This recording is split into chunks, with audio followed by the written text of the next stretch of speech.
अगर उत्तर प्रदेश की कैसरगंज सीट से ब्रजभूषण शरण सिंह का टिकट कटता है तो आखिर कौन होगा बीजेपी का उम्मीदवार उस सीट से।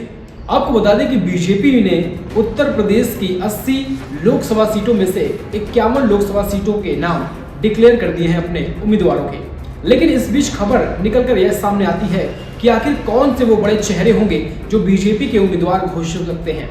वैसे तो बहुत सारे ऐसे बड़े चेहरे हैं जो बीजेपी के उम्मीदवार बने हैं, लेकिन इन सब के बीच एक नाम निकलकर सामने आता है। वह नाम है ब्रजभूषण शरण सिंह का।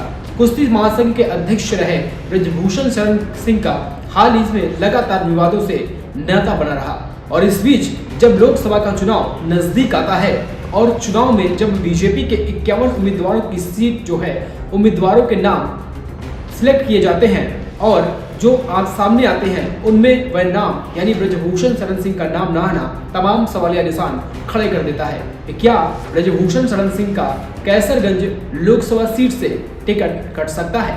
अगर ब्रजभूषण शरण सिंह का टिकट कटता है तो आखिर बीजेपी उस सीट से किसको उम्मीदवार बना सकती है? आज हम इस पर चर्चा करेंगे। आपको बता दें कि वैसे तो वर्तमान की अगर बात करें तो कैसरगंज लोकसभा सीट से ब्रजभूषण शरण सिंह 3 बार से लगातार सांसद हैं, लेकिन इस बीच पहली लिस्ट में बीजेपी की उनका नाम न आना उनके टिकट कटने पर निशान यानी प्रश्न चिन्ह खड़े करता है। अब आपको बता दें कि आखिर ब्रजभूषण शरण सिंह क्या चाहते थे। दरअसल ब्रजभूषण शरण सिंह चाहते थे कि वह अपने बेटे करण भूषण सिंह को लोकसभा सीट से उतारें, लेकिन आपको यह जानना बेहद जरूरी है कि आखिर करण करते क्या है। दरअसल वर्तमान हालिया में अगर देखें तो ब्रजभूषण सिंह के बेटे करण भूषण सिंह जो है इस समय कुश्ती महासंघ के प्रदेश अध्यक्ष हैं, यानी कि उत्तर प्रदेश के अध्यक्ष हैं कुश्ती महासंघ के। आपको बता दें कि ब्रजभूषण शरण सिंह का जब नाम नहीं आया तो आखिर बीजेपी की उस सीट से कौन कौन उम्मीदवार हो सकते हैं।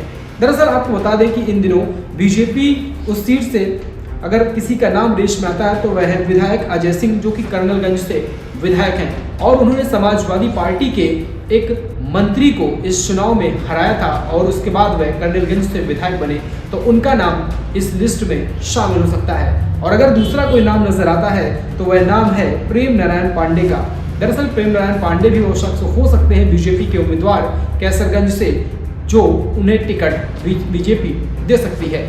इसके अलावा आपको बता दें कि अब यह जान लेना बेहद जरूरी हो जाता है कि आखिर जो कैसरगंज लोकसभा सीट है वह किन किन विधानसभाओं में आती है और कौन कौन से जिले हैं। दरअसल कैसरगंज जो लोकसभा सीट है वह 2 जिलों में बटी हुई है।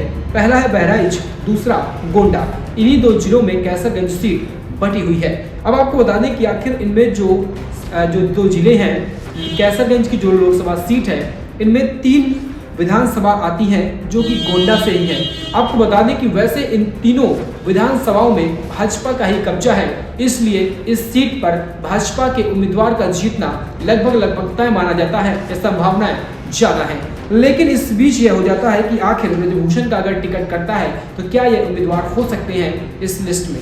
फिलहाल आप क्या सोचते हैं ब्रजभूषण शरण सिंह के मामले को लेकर? क्या पहलवानों से पंगा लेना उन्हें भारी पड़ा या फिर कोई और वजह है, या फिर बीजेपी जो है चुनाव में बिल्कुल जो है रत्ती भर सा रिस्क नहीं लेना चाहती है कि उनकी पार्टी के प्रत्याशियों पर दाग उठाया जाए या छवि पर जो है उठाया जाए कोई सवाल, इसलिए शायद बीजेपी के उम्मीदवारों की 51 की लिस्ट में इनका नाम शामिल नहीं है। फिलहाल आने वाला वक्त ही बताएगा कि आखिर कैसरगंज लोकसभा सीट से बीजेपी का उम्मीदवार कौन हो सकता है। आप क्या सोचते हैं कैसरगंज लोकसभा सीट से उम्मीदवार ब्रजभूषण शरण सिंह का नाम न आना? कमेंट बॉक्स में जरूर साझा करें।